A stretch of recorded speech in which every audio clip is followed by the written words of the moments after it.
So yan po mga kadukot. Dukutin natin yung isang alimango dito mga kadukot sa butas. At ano siya? May 1 kilo na to mga kadukot. Dito lang po sa may butas ng kahoy. Yan mga kadukot, magpwesto muna tayo.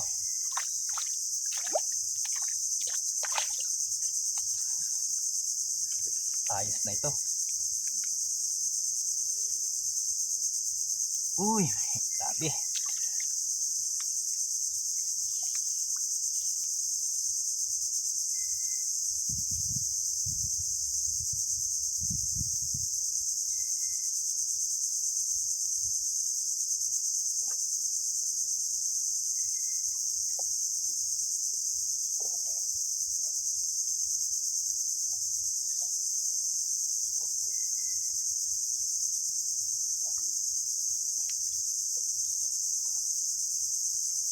Yan po.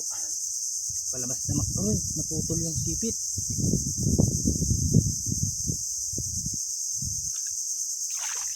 Oh, naputol yung sipit mga kadukot. Sayang.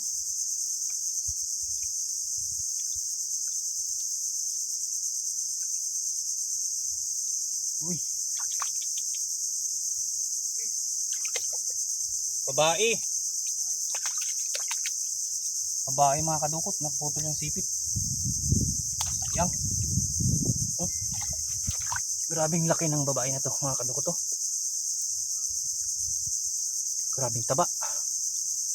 Uy. Hindi pa tayo masipit. Ayun mga kadukot, ayos. May isa na tayong nakita.